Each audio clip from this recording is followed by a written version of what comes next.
welcome to It Matters Radio. I'm Ken Weene. My co-host, as always, is Monica Brinkman. Hi, folks. And today we have a friend of mine, and of Monica's, but especially of mine, on the show. And I have to tell a little story. A few years ago, when I was still living in Phoenix, I needed somebody to do technical work for me, IT work.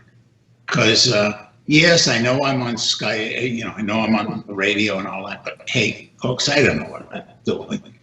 So I needed somebody to set up my website, make logos and GIFs for me, put my short stories on YouTube. And by the way, this is a subtle hint, folks. You should go to my website and look at all of this stuff. Me also. Because I found Celeste, and we since then, actually, as I recall, we met over brunch. A very nice little French cafe kind of, and I liked her. She seemed to know what the heck she was doing. And so we become friends, and she continues to be my IT person. Also work together on a couple of projects. She has, which I'll let her talk about, her magazine and her recordings program and things like that I have contributed to in different inept ways. And then we have a friend from South Sudan by the name of Deng Atem. And Deng had asked me to help him write his memoir, which is yet unpublished. But then he decided he was going to start a magazine for people from South Sudan, both those living there and, more importantly, I think, those living in the diaspora. That includes Australia, Kenya, Asia, the United States, England, Canada. So anyway, that magazine is called Ramsel. And I did Celeste this service, giving her contact. And now she also is doing a lot of stuff for Rimshow Magazine, and I have to say that neither of us are making much money from doing that, are we? But, so anyway, we've become partners in crime. So with that kind of strange introduction, folks, I introduce Celeste Duckworth. Celeste, feel free to correct anything and everything I've said, except that the brunch was good. Yeah, the brunch was good.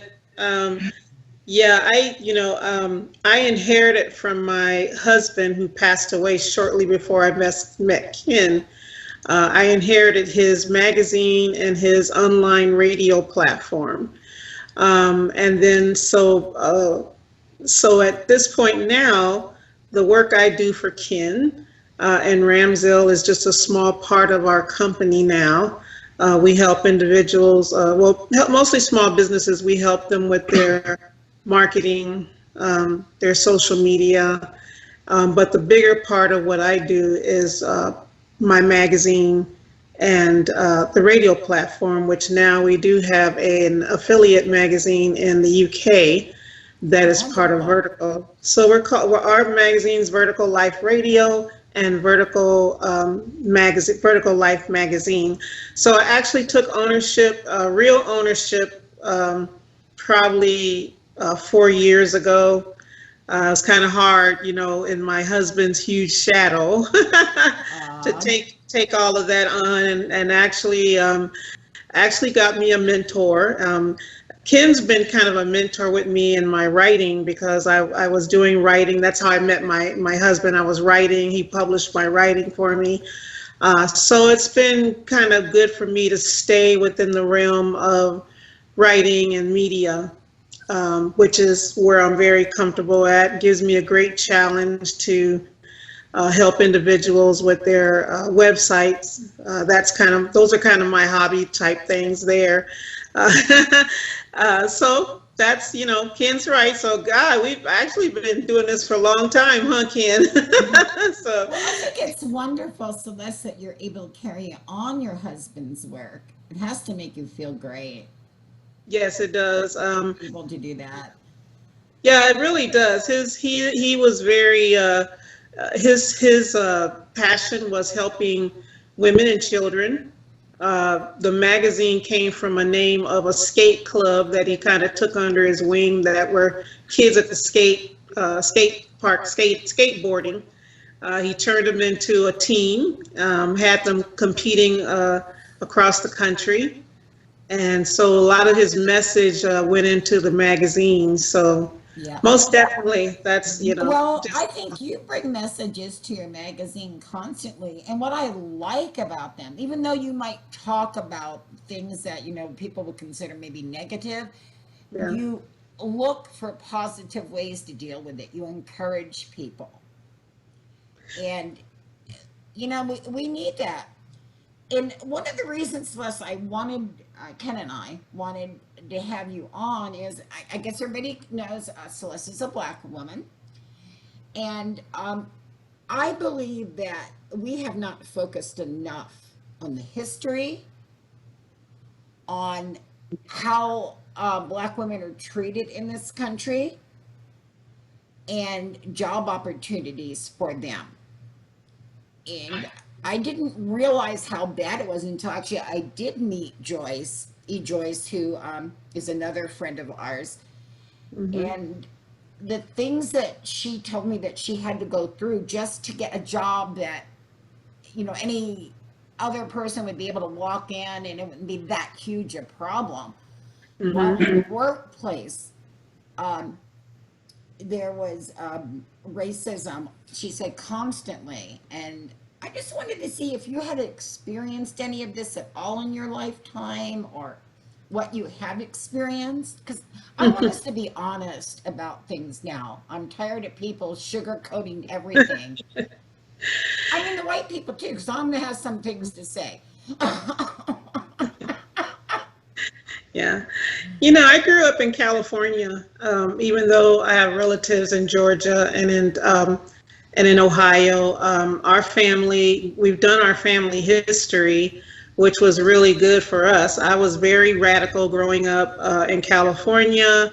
I was radical because I had an uncle who was teaching me Black history, and I was doing my own reading. I mean, at the age of 10, my mom bought me 3 sets of books. One was the classics, one was the encyclopedia, world encyclopedias, and I still have a couple of those books. I use them for reference points. But,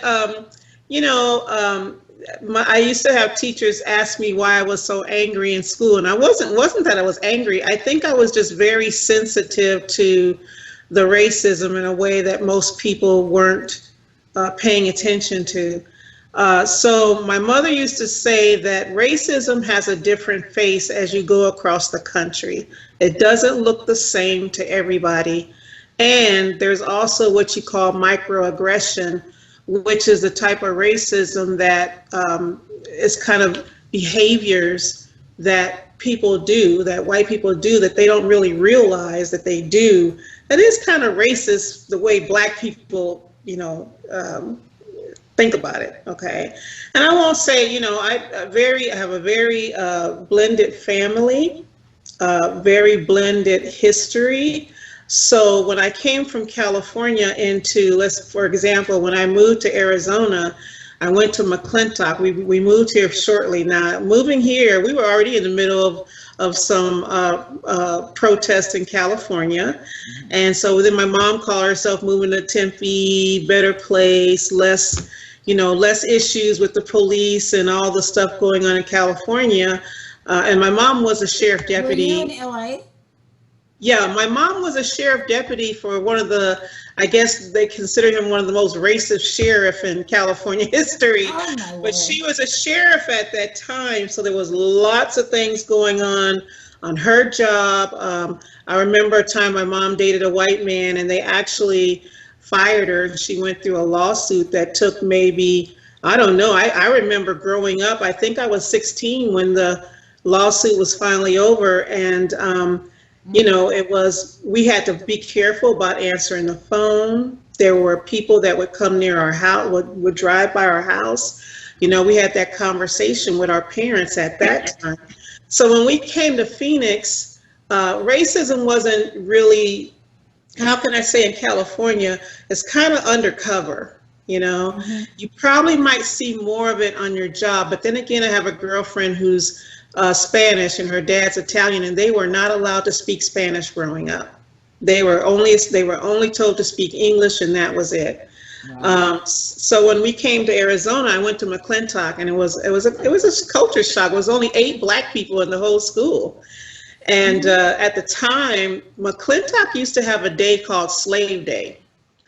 And Slave Day was when you purchased one of the students to do your bidding all day.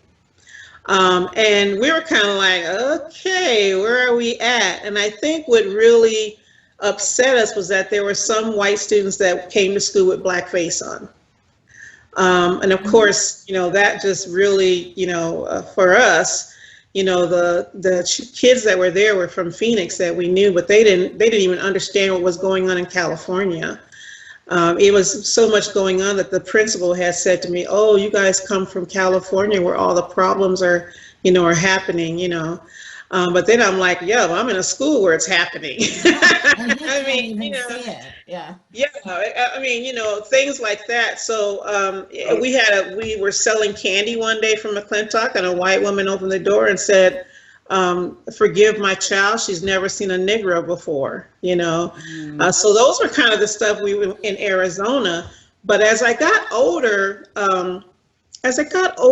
it was kind of like, I just was like, I'm not going to let that stop me from what I'm doing. But then when I started working at, one of the junior colleges here, we got more of the microaggression type behaviors. I wanted to go with that because you used that term before, and it is being used now more in the popular literature. But could you explain it from your perspective, what microaggression is, and give us some examples? Okay, so and that's a good question, Ken, because it's really interesting, because I have met some Black people that said, I've never experienced racism. I'm like, yeah, you have. It's just not the type of racism you're thinking about. Okay, so when I have people, like a good example, I did a job for a man here, working with him, and so I needed to look at a building, and I remembered that he was a real estate broker, and I couldn't get in touch with the actual broker. So I said, would you mind coming out here and showing me a building, because we're having a hard time getting to the manager? And he's like, sure. And so when he came out, his whole look on his face was shock. To see you? It was really shocked, because, and what comes to me is when people used to say to me when I was growing up, "Oh, you don't talk like you're Black. Oh, you have an accent." And that's a lot. People will say, they don't know, some people don't know how to say it, but some people will say it. They're like, "You have an accent," or they'll say, "Oh, you don't talk like you're Black. You don't act Black." And my daughter said, someone said to her, "Your nose is not Black." She's like, what does that mean? And even though it's like they're saying it in a, they may not mean anything about it, but it's really offensive. Oh yeah. It really is offensive. Telling me my nose isn't Italian. Would it be offensive? Would it be offensive for somebody to say something like that?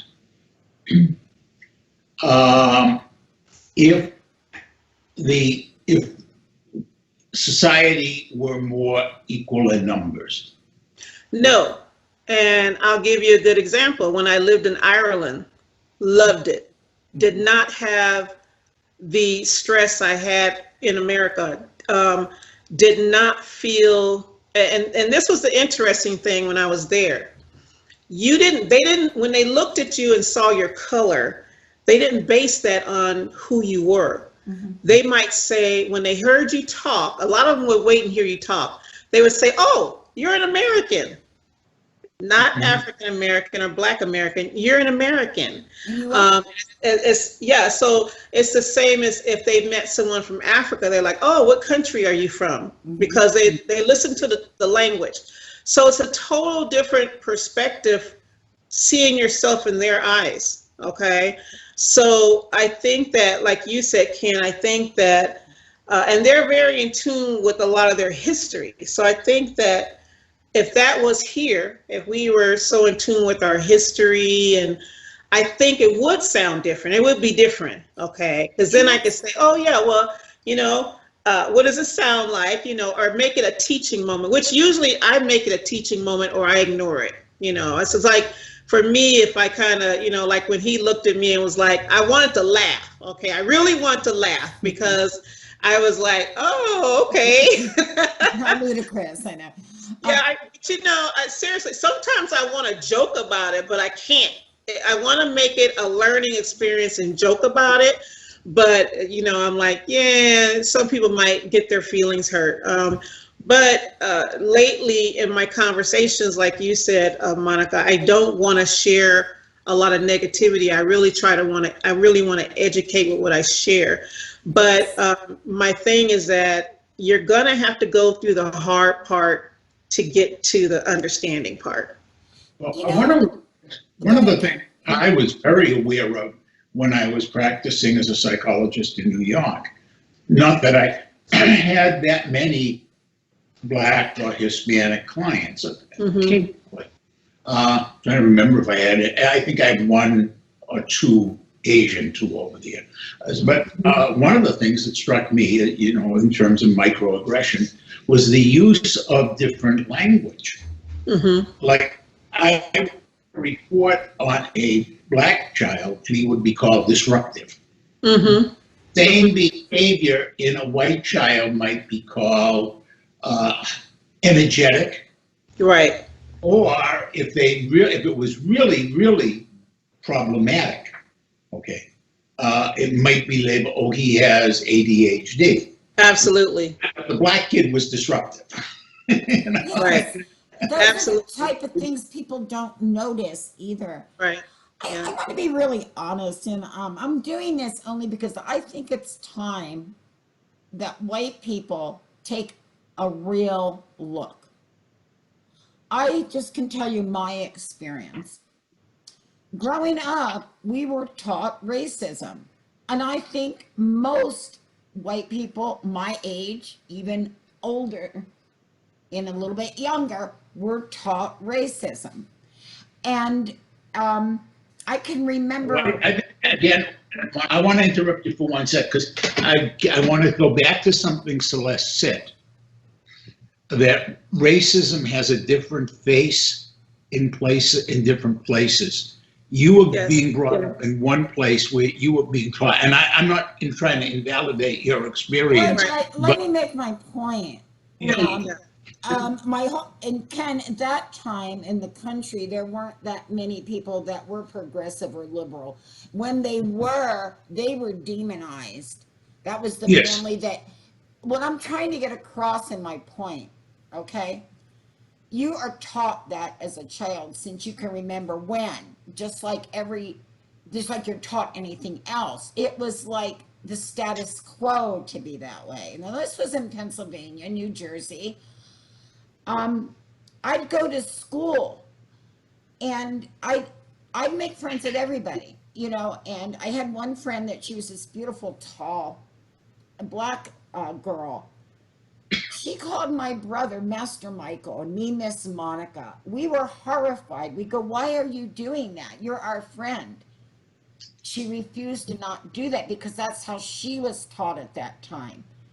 This is what we have to get through these teachings. Okay, now I'm just going to, in my experience, because I do think it's very important for our listeners to understand that what we were taught was not uniform. I was taught Black people didn't exist. Okay, basically the goal was to make believe they didn't exist, except if they were doing certain jobs. So, for example, you could have well, my parents had a business in Maine, Mhm. and not always, but some of the time, the people who were cooks, usually a woman, would be a black woman, and they existed. But if they had family, those family didn't exist. I mean, you never went up and said, "Oh, have you heard from your daughter or your son or anything like that?" Because there was no family. Now, of course, there was, but we were brought up to believe there was no connection. They existed in this kind of bizarre cloud world, kind of like Even, it goes worse than that, though, because my brother and I don't know why, we just naturally, excuse me, judged people as individuals, no matter what we were taught. We would go over to the families. We would walk to and from school. They were our friends, just like anybody else was our friend. But we would get punished for it. This is what I'm trying to bring out to people. And it's still going on today, where white families are teaching these children the same things. They're making them fearful to not obey them, even when their heart tells them something else. And it's time we spoke about that. And Well, I mean, it's and even on our end, and no matter how, where we're at, I'm looking at my mom and my dad fighting racism, and then I was fighting racism in high school, and still, I'm shocked that I'm still fighting at this age, my children. But my children kind of grew up. I was laughing with my oldest daughter the other day, because she said, when I lived in San Francisco, she went to an all-white school just because of the neighborhood we were in. Mhm. And she said, "Mom," she said, "you sent me to a hippie school." And she said, "We didn't say the flag salute every morning." She said, "We sung the Carpenter's song." And she was singing the song, and I just start cracking up. I'm like, wow, but my mom said racism was different. And like she would say out west, she said racism was kind of undercover. She said if you're in like Texas, Oklahoma, the Midwest, she said it's a different kind of racism. She said because 9 times out of 10 you grew up with black kids in your neighborhood or your school, or farmers, you live close. So she said it was a different kind, because people still help people. And even in Texas and places where I have friends that they're living in places where the white people help them a lot, and I said it's kind of it turns into a cultural thing. The South, even though the South was where you had a lot of the slavery and the plantations and all that, but my mom said the South, people in the South were law-abiding people. So when the law changed, they changed. It didn't mean they didn't like it, and there's still pockets of that they don't want black people to come into in the South. I mean, really, when I went to Atlanta, I couldn't believe how, it was still, even some black people will not go into certain towns, Yeah. And when I worked in DC, there's black people in DC that will not cross over into Virginia because of remembering how people got hung, or black people got, picked up as, picked up even though they weren't slaves. They got picked up and put in a plantation, as a slave. So we still have a lot of those fears going on, because really it's not that far away back. It's not that far back. No.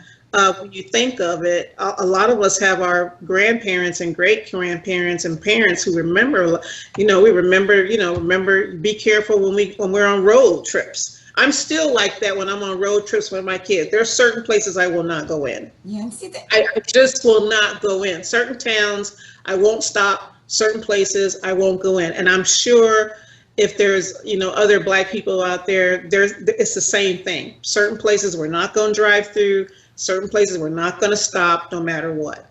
I didn't understand that, Celeste, until I went across the country and I stopped in Texas at a gas station. And the guy, because I was dressed in, like, I guess he considered hippie gear, he greeted me with a rifle. Wow. First time it really hit me what it must be like. Right. And that was just one thing, and I never experienced it again. But that isn't that way with minorities in this country. Yeah.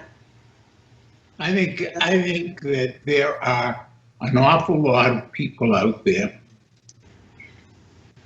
who are looking for people to confront with that rifle or shotgun. And, they're looking for a minority to hate.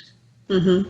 One of the things I'm kind of aware of, that in the South, a lot of that readiness to attack, readiness to, get on, to start snarling, has been turned away from blacks to other groups. I mean, I guess if I had to choose between being a black person going through the South or somebody who looked like a Muslim, I mean, imagine what a woman wearing. I'd rather be black.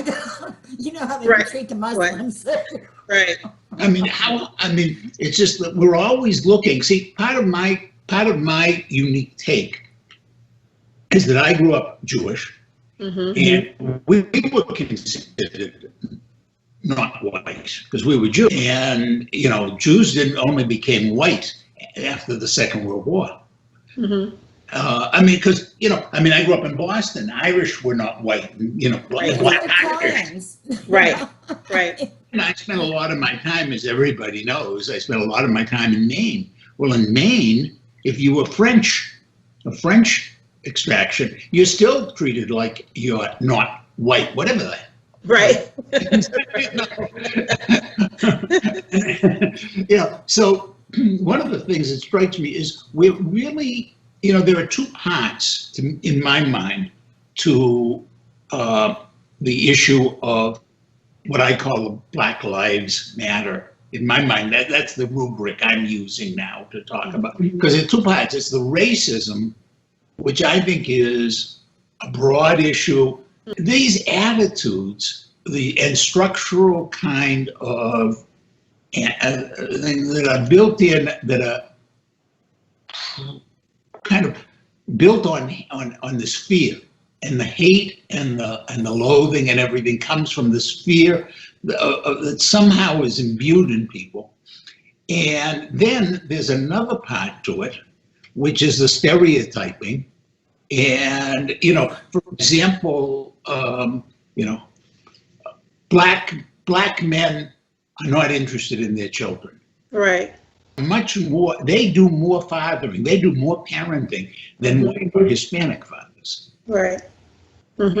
It's pretty damn hard to be an active, ongoing father if you're in jail. Yes. Right. And the fact of the matter is that the first kind of racism, the first kind of thing, puts those black men in jail. So then they're not available. But the ones, and of course we've had our dear friend Yves Johnson on. And I don't know if you know Yves, Celeste, certainly does. And, but I think you follow him on Facebook too, don't you, Monica? Right. Yes. Yeah. By the way, folks, look for him on Facebook and follow this man. I mean, he is one of the most wonderful human beings I've ever met. And but there are these two kinds of crazy racism. One that, oh my God, he's different or she's different. I have to protect myself. What are they going to do to me? What are they going to do to my women? That crazy. And then there's this other part of all of the stereotyping and that also goes right along with it. So, okay, I hate him because he's Muslim. Stereotyping is so dangerous, Ken, because it becomes accepted. Right, exactly. Right. That's what we have to break through. And I'm not talking about just with, black individuals or black Americans. I'm talking about, I don't care what color you are, what nationality you are. What religion? Yes. What your politically, what your sexual is. I know. Treat everyone as a person. Get to know that person. Don't put people in boxes. I'm tired of it. I'm angry about it all. I've been fighting it ever since I was little because my brother and I were young enough to realize that what my parents were trying to do to us and we wouldn't let them. But these people that have been taught this stuff, they carry it with them. Well, Celeste, we're going to run out of time soon. So I wanted to ask you, for a couple of things. Like, first of all, do you have some parting observations you'd like to make? Because Monica and I tend to talk a lot. Yeah. Well, you know, I know this is hard, what's happening in the country for a lot of individuals. I don't take it lightly. I mean, I even will teach, I'm correcting Black people when it comes to history, because a lot of them don't really know the history, and I have to correct them in the history. And I know white people are feeling that their history is being taken away from them, and that that there's not, that there's more Black people and minorities. Actually, that's not true. It's actually very small percentage of minorities in America. But I think that you're going to have to get past it, and you're going to have to get past the anger to be able to connect with people. There are some people, Monica, I know you grew up there, but a close friend of mine became a racist in the military because he felt that Black servicemen got better benefits than the white servicemen. And I mean, he was very hateful.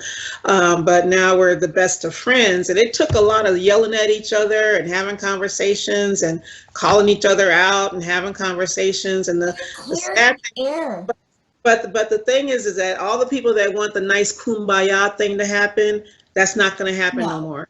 People need to just be willing to get in there, and if they want to make this country a great country, is you need to deal with the history. Some of these statues going down are slave owners.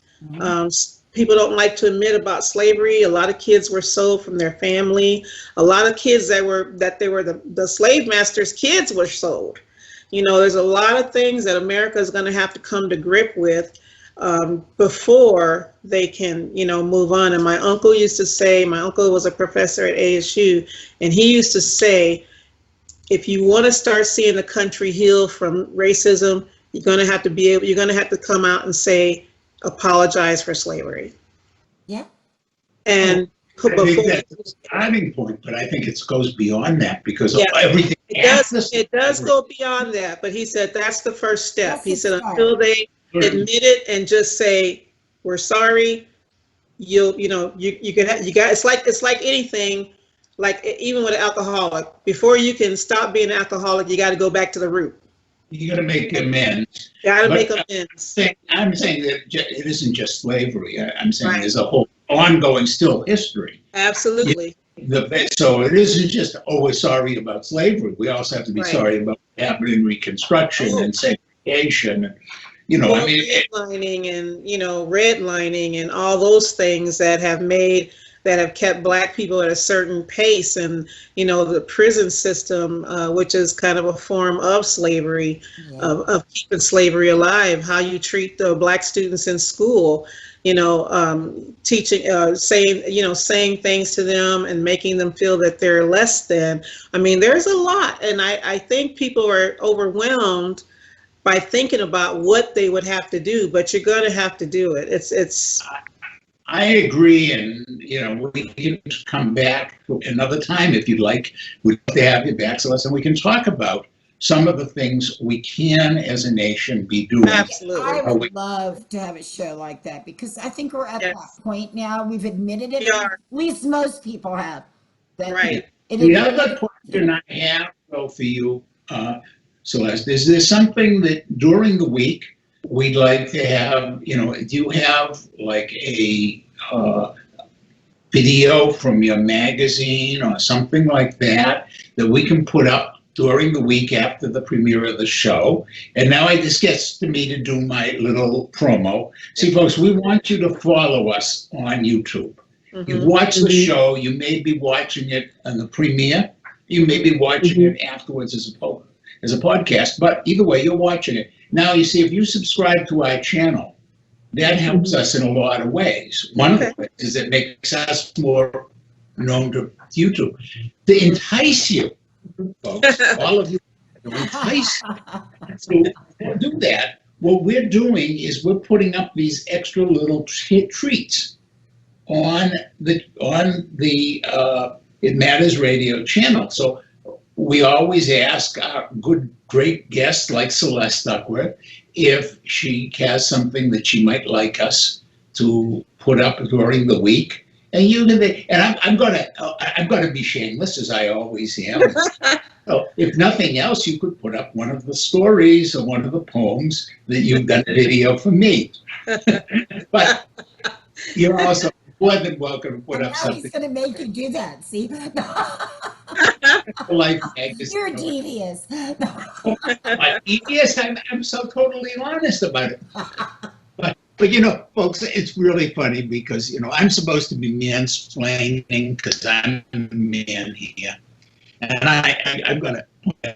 I've already pointed out that Celeste is my IT person for my own stuff. Monica is the IT person for It Matters Radio. I wouldn't know how to put anything. And we're women, huh? Right. Well, thank you. I appreciate you for having me on here, and I would like to share probably one of my podcasts of my authors because I love doing. I have a podcast, A Taste of Ink Live, for authors, and I just have so much fun with that. But I would like to share that, and thank you so much for having me on here. I hope we can come on here again and talk because now is the time to plan for what the future looks like for America. Yeah, and we've hit the beginning, Celeste. We need to go further on discussing and communicating this, Right. And thank you so much for being with us today. I know you had to be a little bit brave. All right. Speak out. Okay. All right. Okay, folks. Be sure to look for the podcast that we're going to be putting on after this, and we'll be sure to have that link for you right under the show here. Ken, it was great seeing you again, Celeste. Take care. Thanks, Ken. Thank you, Monica. Bye-bye. Bye-bye. Bye-bye.